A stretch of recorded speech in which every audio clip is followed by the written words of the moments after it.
Hola, bienvenidos sean a este video. Muy bien, seguimos con la franquicia de Professor Layton, en esta ocasión con La Caja de Pandora, o The Diabolical Box en Norteamérica. Este juego salió en 2007 en Japón y en 2009 en Occidente. Al igual que su predecesor, salió en Nintendo DS y tuvo una versión en HD para móviles en 2019.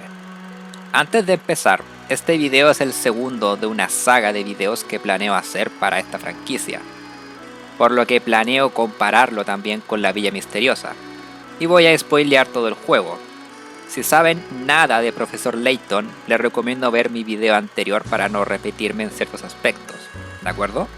Así que echémosle un vistazo a Professor Layton y la Caja de Pandora. Visualmente no hay mucho que decir que no haya dicho antes, buenos sprites, fondos, diseños de personajes, cinemáticas, etc. Un punto a favor que puedo sacar es que posee más variedad de escenarios al recorrer más lugares comparados con su predecesor, lo cual es muy bueno. En cuanto al audio, la música es genial, algo estándar en esta franquicia, me gusta más que el de la Villa Misteriosa.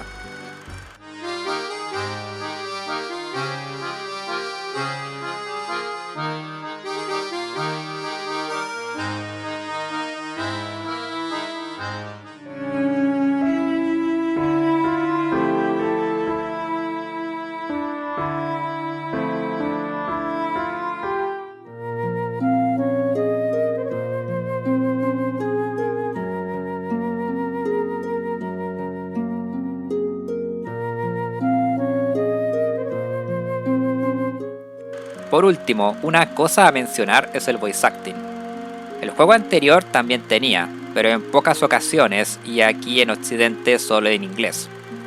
En la Caja de Pandora no solo hay más escenas con voice acting, pero aparte, debido al éxito de la primera entrega supongo, hay voces en español castellano si se juega en ese idioma.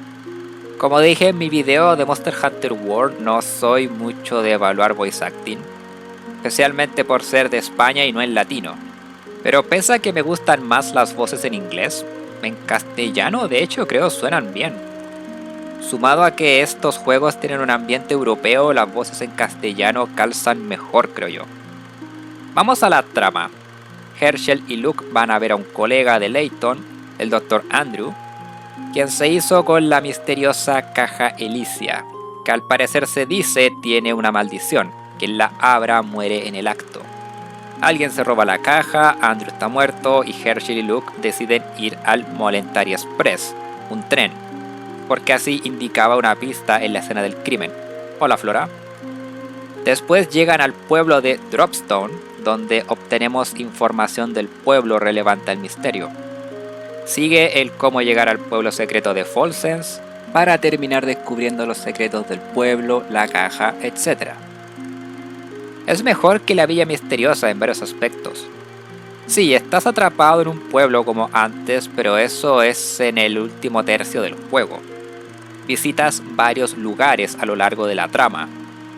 También, este es uno de esos casos donde el misterio no posee elementos de fantasía en absoluto. La maldición de la caja y el pueblo era el gas alucinógeno de la mina causando alucinaciones y sugestiones en la mente de quienes estuvieran expuestos. La leyenda del vampiro, una mentira dicha por Anthony para asustar a la gente y que no se acercaran al tesoro de su familia. Otro punto a favor es su antagonista, Anthony Hersen. O sea, ya es mejor el hecho de tener a un antagonista derechamente, porque Don Paolo hacía casi nada en el juego anterior. Pero la historia de Anton es muy trágica, siendo este mi personaje favorito en esta entrega. Él no es una mala persona, solo sufrió las consecuencias de tener que quedarse a cuidar su pueblo. El que más y más gente se fuera de Folsens, incluyendo el amor de su vida, sin saber que lo hizo para cuidar de su hija que estaba esperando. Sumado a los gases de la mina que lo hicieron vivir una mentira por 50 años para afrontar esta verdad al final. Es impactante. Me gusta mucho esta historia romántica y el que su nieta viniera a Folsens a tratar de hacer entrar en razón a su abuelo. Me agradan la gran mayoría de personajes en este juego. También los elementos para averiguar el misterio, al igual que antes, son presentados a lo largo de la historia. Las fotos del pueblo, la historia de la mina, la familia Jensen, el diario de Anton, etc. Por lo que el misterio es revelado de manera orgánica. Excepto quizás lo del gas. En ningún lado que yo recuerde hablan de un gas saliendo de las minas. Sí, mencionan una maldición y gente afectada, pero eso podría ser cualquier cosa. Creo pudiera haberse ejecutado mejor.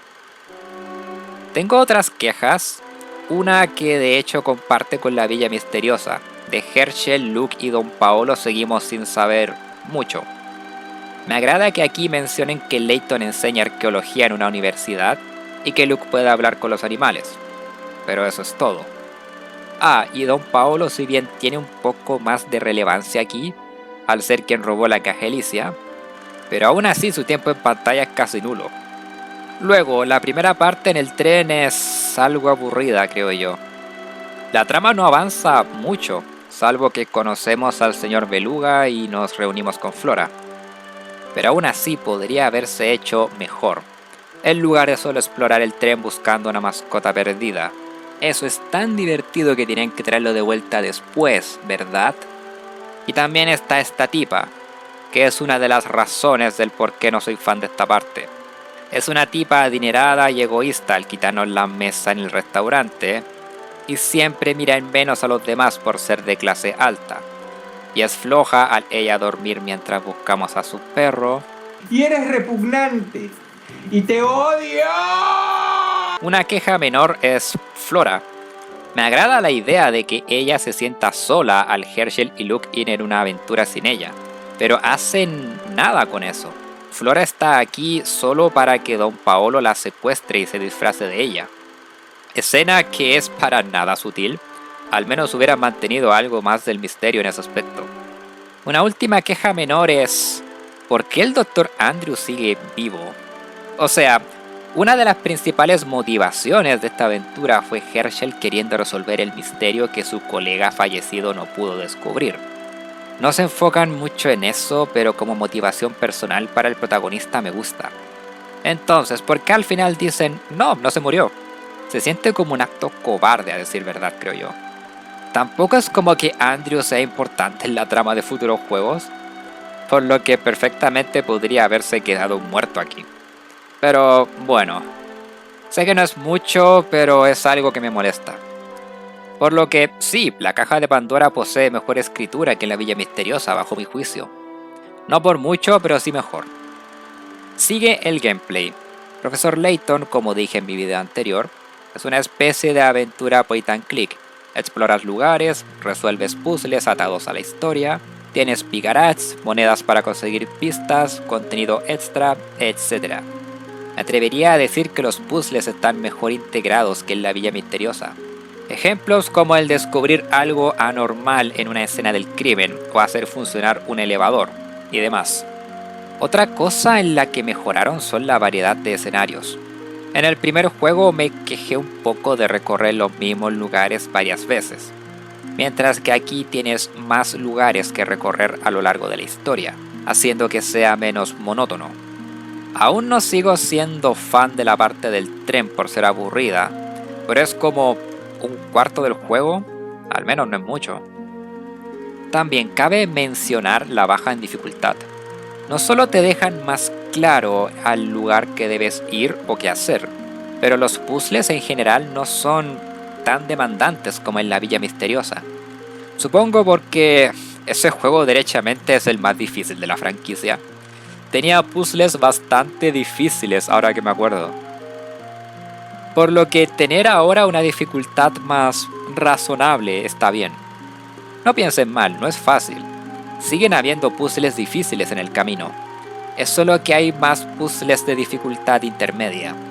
Una mejora de la caja de Pandora es la función de notas. El tema de poder desplegar un lienzo para escribir y dibujar en casi cualquier puzzle es genial. Al fin no está ese problema de la Villa Misteriosa. Sigue sin haber goma de borrar y pinceles de más de un color, pero es un avance. También, como en cada juego, hay modos secundarios diferentes. Cierto, eso no lo mencioné en mi video de la Villa Misteriosa. En ese juego habían 3. El conseguir piezas para un perrito mecánico, donde las piezas se colocan solas, por ende era meh. El decorar los cuartos del hotel, meh. Y el rompecabezas con el cuadro, que estaba bien. En la caja de Pandora hay un rompecabezas con piezas de una cámara, está ok. Un minijuego de hacer té, meh. Y uno de un hámster donde colocas objetos de forma estratégica para que recorra la mayor cantidad de espacios posibles, para que se ejercite. Este es el que más me gusta. En general son mejores que los de la Villa Misteriosa.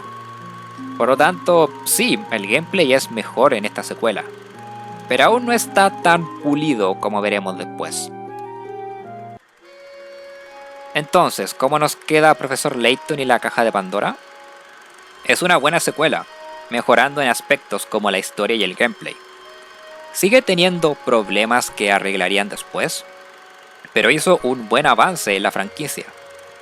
Aún recomiendo más la Villa Misteriosa como punto de entrada, pero la caja de Pandora también es bueno en ese aspecto por su dificultad más balanceada.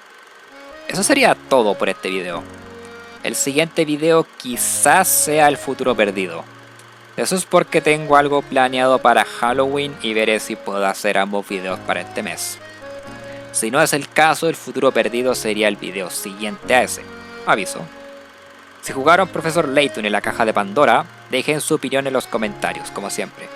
Que estén súper bien y nos vemos. Adiós.